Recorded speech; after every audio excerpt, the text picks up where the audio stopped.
Estos líderes mundiales están señalando lo débil que puede llegar a ser Donald Trump y lo mal que se vio el fracaso de la reunión de Donald Trump con Vladimir Putin. Ya saben, la reunión que Donald Trump simplemente decidió arrodillarse y besarle los pies a Vladimir. Los líderes mundiales también están criticando bastante el pésimo actuar de Donald Trump en la reunión que tuvo con líderes europeos. Reunión en la que se encontraba el presidente de Ucrania, el Volodymyr Zelensky. Reunión en la cual Donald Trump sencillamente agarró su teléfono y salió corriendo para responder una llamada de Vladimir Putin. Así de falta de respeto es Donald Trump, y esta llamada la cogió para únicamente seguir reglas que Vladimir tenía para él. Amigos, déjenme decirles que no existe este alto al fuego que Donald Trump prometió, porque no sé si lo recuerden, pero Donald Trump dijo: va a haber un alto al fuego entre Rusia y Ucrania, y si no lo hay, le voy a poner aranceles a Rusia. Bueno, no hay un alto al fuego y no hay sanciones para Rusia. Déjame decirte desde ya que a Donald Trump no le interesaba obtener nada de esto. De hecho, Donald se fue muy feliz porque obtuvo una caricia al ego que fue Vladimir Putin diciéndole: hey Donald, si tú hubieras sido presidente en el 2022, esta guerra no hubiera existido, y ya. Eso fue lo único que sacó Donald Trump de esta reunión. Reunión para la cual le puso una alfombra roja a Vladimir Putin. Déjame decirte algo, medios estadounidenses dicen que Donald Trump obtuvo garantías de seguridad por parte de Vladimir Putin. Ya te digo yo, y te lo aseguro, esto no es así. Los medios tradicionales actualmente están siendo comprados y están siendo intimidados por Donald Trump para decir absolutamente lo que él quiera que digan. Lo único que Donald Trump obtuvo realmente de Vladimir Putin fue una dominación total. Pues sí, todo lo que te dije es verdad, de la alfombra roja, el trato, Donald Trump lo abrazó, lo felicitó, le regaló un águila calva. Todo esto mientras los líderes europeos, personas buenas, personas que lo apoyan, Donald Trump simplemente le dio una pluma con su firma. Así que mira este clip, por favor. Several of us told him you were speaking to President Putin, he was bombing Ukraine. So this of course shows the necessity to stop the massacres, the necessity for a truce, and it also shows at some point the facts reveal the intentions. That's all. Today, Russia, in fact, continues the war, intensifies it, wages war against Ukrainian civilians as well, and gives no signal of sincerely wanting peace. And the experience we have over the last 15 years with Mr. Putin, President Putin, in his approach, is that every time he can win by war, when he thinks he can win by war, he does not negotiate peace. That's the reality. That's why I say, and I said again yesterday, you have an American president, European presidents, Ukrainian presidents who want peace.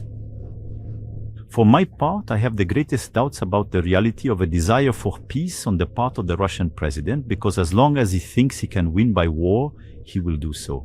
And his ultimate goal is to take as much territory as possible, to weaken Ukraine, and to have a Ukraine that is not viable alone or within the Russian sphere. This is quite obvious to everyone.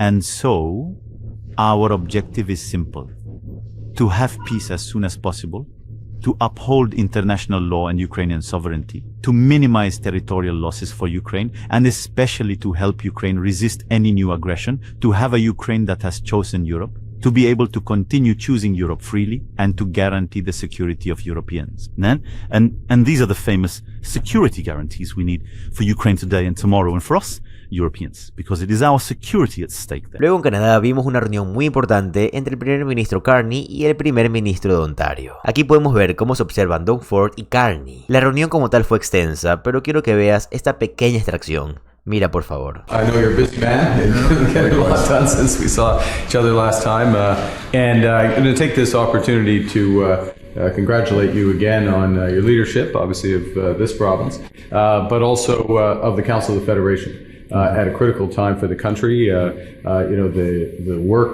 of the Federation itself, but also the work of the premiers with the federal government at a critical time for our economies has been essential. And je voudrais saluer le leadership du Premier ministre Ford de l'Ontario et puis du Conseil de la Fédération pendant un temps crucial pour notre pays. We've got a lot of work to do on major projects, on affordability, on security in our communities. I think we're working well together, but we've got more to do and get it done, and we're going to have a good conversation to move forward. Good. Well, I look forward to it, and thank you, Prime Minister, for having me by. We're going to have a real productive meeting here. And as I mentioned to the Prime Minister and the Premiers before, we know President Trump's unpredictable.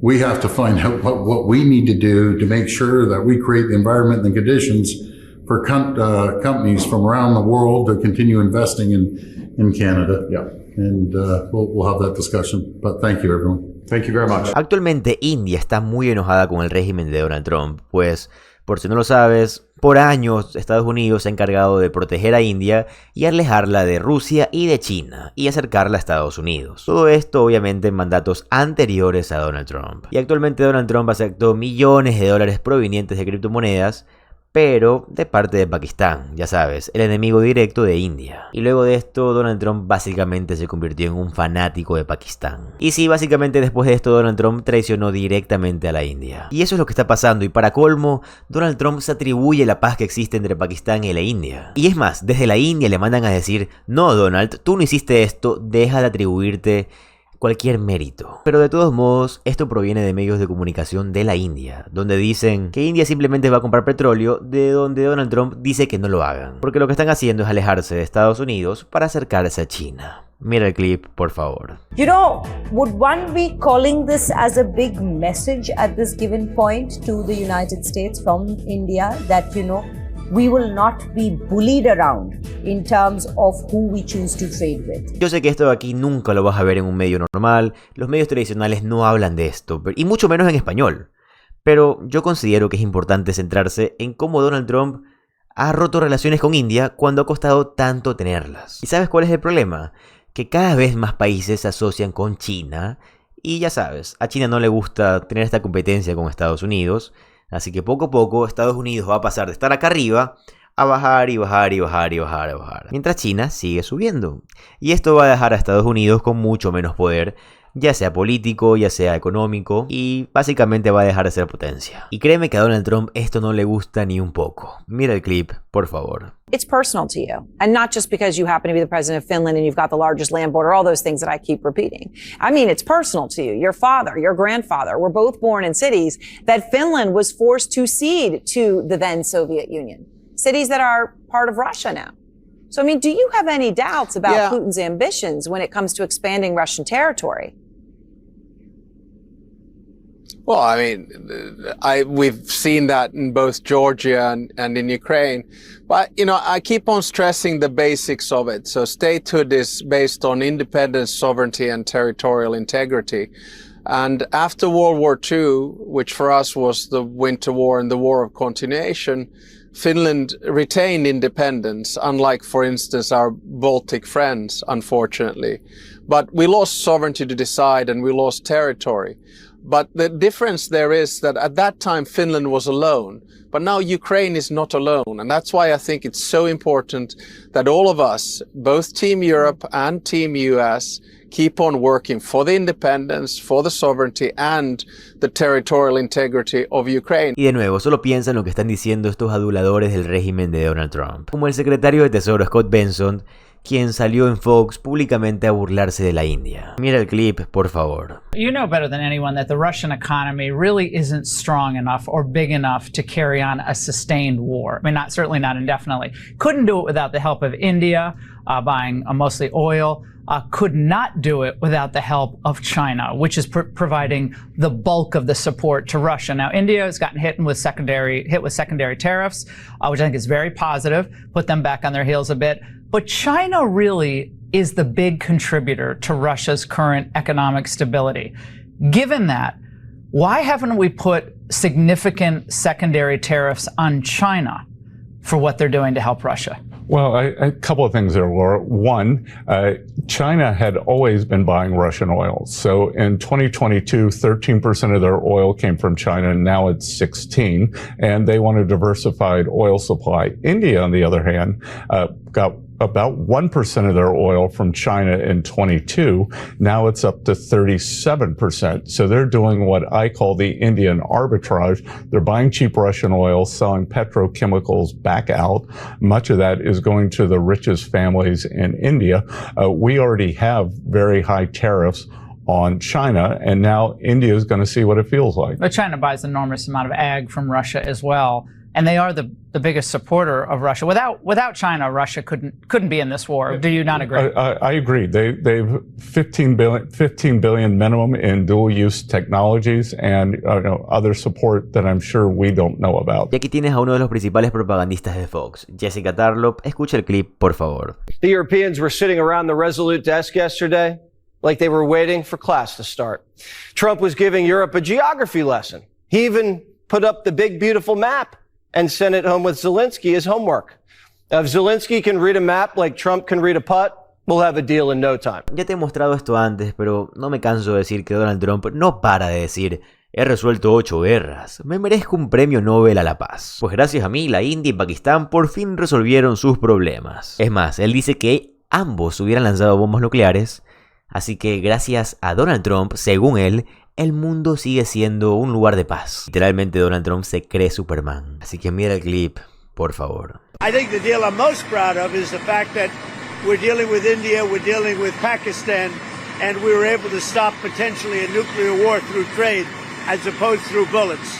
Normally they do it through bullets, we do it through trade. So I'm very proud of that. प्रधानमंत्री मोदी ने Prime Minister Modi clearly told President Trump that during this entire episode, there was never any discussion at any level about an India-US trade deal or US mediation between India and Pakistan. The discussion to halt military action occurred directly between India and Pakistan through existing channels between both armies and was made at Pakistan's request. Prime Minister Modi firmly stated that India has neither accepted mediation nor does it do so and never will do. There is complete political unanimity on this subject in India. President Trump understood the details explained by the Prime Minister and expressed support for India's fight against terrorism. Prime Minister Modi also said that India now sees terrorism not as a proxy war, but as a war. Este fue el primer ministro Carney después de sus conversaciones con Premier Ford. Mira el clip, por favor. Prime Minister, can we get an update on how trade talks are going? How are they going? Good morning. Bonjour. How are trade talks going? Well, actually, I'm just going to meet with Minister LeBlanc. We'll have a discussion of that and important discussion with Premier Ford this morning on a variety of aspects for the Ontario economy, the Canadian economy, which of course includes trade but goes much more to the issues that we can control and how we build out from within. Like what would some examples be? Well, we'll talk about the housing sector, we'll talk about steel, auto, new sectors of the economy, including artificial intelligence, what we're doing in terms of making Canada competitive. What's your advice to President Zelensky regarding, should he accept any deal? I gave that advice yesterday in a meeting with President Zelensky and the coalition. And what was it? Do you have any comment on Air Canada? Is there anything to say to Air Canada union workers? I'll say the following. We recognize very much the critical role that flight attendants play in keeping Canadians and their families safe as they travel, comfortable as they travel. And it's important that they're compensated equitably at all times, fairly at all times. That's the reason why there have been negotiations over the course of the last 8 months. It is disappointing that those negotiations did not come to an agreement. And it was the judgment of both the union and the company that they were at an impasse. That's not my judgment, it's their judgment. And so we are in a situation where literally hundreds of thousands of Canadians and visitors to our country are being disrupted by this action. I urge both parties to resolve this as quickly as possible, and the minister will have more to say. Minister Haidu will have more to say later. Aquí tenemos un fragmento de la entrevista con el ex asesor de seguridad nacional Jake Sullivan. Mira el clip, por favor. I got to ask you, what do you think about what's going on with India? Donald Trump said that the first deal that he was going to make was with India. I'm best friends with Modi. And then he just started taking credit for resolving the India-Pakistan war, which is a very big, sensitive topic for India, saying, you did not do that. Stop taking credit. He does that every day. And that hurts everything there, and it like crushes them. That's not true. Donald Trump took like his family took Bitcoin from the Pakistani Bitcoin sovereign fund, and they brought in the general from the Pakistan to be there. And India's like, what the hell are you doing? And then meanwhile, you still have Apple building new factories because Tim Cook came in with a gold bar and he's building the factories in India. What do you make of what's happening there? I think this is one of the more underreported stories in Trump's foreign policy, and I'm really glad that you raised it. On a bipartisan basis, going back decades, the United States has worked to build its relationship with India, the world's largest democracy, a country that we should be aligned with on technology and talent and economics and so many other issues, and aligned with in dealing with this strategic threat from China. And we had come a long way on that. And now, in no small part, I think, because of Pakistan's willingness to do business deals with the Trump family, Trump has thrown the India relationship over the side. That is a huge strategic harm in its own right, because a strong U.S.-India relationship serves our interests. But imagine every other country in the world. You're Germany, you're Japan, you're Canada. You look at that and you say that could be us tomorrow. And that only reinforces your view that you got to hedge against the United States. And having all of our friends and countries around the world decide they just can't rely on the U.S. in any way, shape, or form, that is not in the interest of the American people long term. Our word should be our bond. We should be good for what we say. Our friends should be able to rely on us. And that has always been our strength. And what's happening with India right now has huge direct impacts, but it also has this reverberating impact across all of our relationships and partnerships in the world. Esto fue lo que dijo un ex analista senior de la CIA y ex vocero de la agencia sobre la reunión de Donald Trump con Vladimir Putin. Mira el clip, por favor. And then you have the optics of it all. What President Putin has coveted, especially since President Obama called Russia a quote-unquote regional power in the waning days of his second term, is nothing more than to stand on the same plane as the U.S. president, to stand side by side, to be seen as an equal. And in some ways, President Trump didn't make President Putin come off as an equal. He made him come off as a superior. Again, the pageantry, allowing him to speak first during the press conference, allowing him to set the rules for the press conference where they didn't take questions. President Putin got everything he wanted optically. He got everything he wanted in terms of the imagery. But again, I am most concerned that he got everything he wanted substantively, because he left Anchorage with President Trump firmly in his camp. Even after a day of engagement with the Europeans yesterday at the White House, President Trump hasn't moved off that Russian position. He continues to advocate for it to this very hour. Jake Sullivan, ex asesor de seguridad nacional, también habló de cómo Donald Trump hacía estos acuerdos falsos. Mira el clip, por favor. These trade deals that Trump announces that aren't on pieces of paper, that he just does via social media posts, and then it gets reported as, okay, I did a deal, but like there's literally no documentation for any of it. Have you in your entire career ever heard of anything like that at all? That's a deal via a social media post with there's no document, nobody knows about it at all, and terms are just made up. And what are the implications of it? Never seen it. And, we've already immediately seen the implications of it. Just take Japan, for example. He goes out and says, we got this deal with Japan. Japan's going to pay this amount of money. I get to decide what happens with the money, et cetera, et cetera. And the Japanese come out and say, no, that's not our understanding of the deal. Within hours. So if you don't actually put the terms down and get both sides to sign on the dotted line, then you're going to have profound misunderstandings about what the terms actually are. And at the end of the day, huge elements of this will never get implemented. And that's a problem, because here you have the president touting all these so-called successes, but then our trading partners saying basically our understanding of the deal is totally different from that. And we're not bound to the kinds of claims that President Trump is making in his social media posts. This is no way to run a railroad, and it certainly isn't going to serve the interests of the U.S. All it's going to do is end up with these tariffs at heightened levels that are going to directly increase the costs of goods that Americans buy and take more money out of their pocketbooks, with these just kind of vague promises of what we're getting on the other side of it. I've never seen anything like it, and I think it is not a way to do business. Declaración contundente del primer ministro de la República de Bulgaria en este momento, diciendo que las garantías de seguridad para Ucrania deben incluir apoyo sostenible tanto en la Unión Europea como en Estados Unidos. Dando la bienvenida al compromiso del presidente Donald Trump, lo dice sabiendo que Donald Trump en realidad no está comprometido con eso. Luego dice, la coalición de los dispuestos enfatizó la tarea principal de detener los asesinatos y apoyar una paz duradera y justa basada en los principios del derecho internacional. El primer ministro de Australia, Anthony Albanese, dice lo siguiente: Australia continúa apoyando a Ucrania.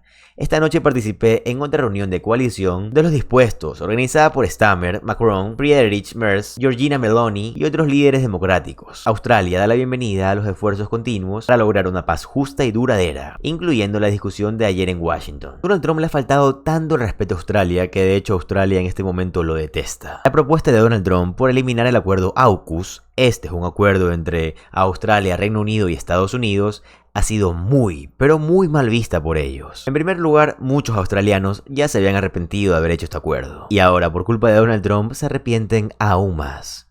Pues claro, Donald Trump los tiene casi que como rehenes a los australianos. Además de todo esto, Donald Trump ni siquiera se dignó a reunirse con Anthony Albanese, el primer ministro de Australia. En parte yo no creo que Anthony Albanese deba de reunirse con Donald Trump, porque ya sabes, allá tienen a Sky News, que es como en Estados Unidos el Fox News, o sea, la cadena o el medio del régimen. O en otras palabras, como Fox News siempre apoya a Donald Trump, Sky News siempre apoya a los malos. Pregunto yo, ¿qué querría hacer Anthony Albanese en la Casa Blanca? ¿Para qué? ¿Para que sea burlado por Donald Trump? ¿Para que lo humille? ¿Para que le dé una pluma? ¿Por qué querría Anthony Albanese ir a la Casa Blanca en serio? Esto es simplemente asqueroso en todos los sentidos, pues yo siento que cada vez que un líder se reúne con Donald Trump simplemente humilla aún más a Estados Unidos. Mientras todo esto pasa, el presidente de Ucrania, el presidente Zelensky, sigue construyendo alianzas. Publicó cómo se comunicó con el comisionado del Consejo Europeo, Antonio Casta, y explicó cómo Ucrania está trabajando muy estrechamente con Europa. Europa y Ucrania actualmente son uno y lo mismo, hombro con hombro, lado a lado. Quiero que escuches lo que dijo el Premier Ford de su reunión con el primer ministro Carney, porque yo creo que vas a sacar algo muy importante de aquí. Mira el clip, por favor.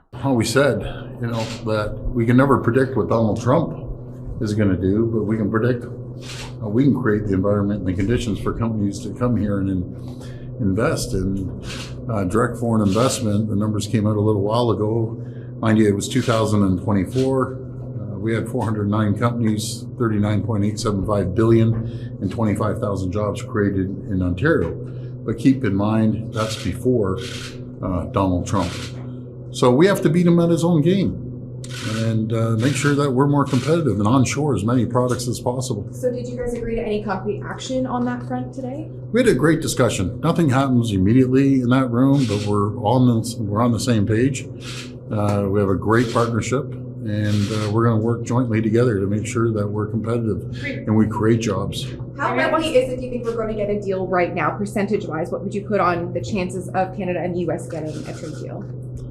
Well, the main one is the USMCA CUSMA deal. That's really the main one. But in the meantime, we have to hold firm and we have to create the environment. For instance, the steel sector.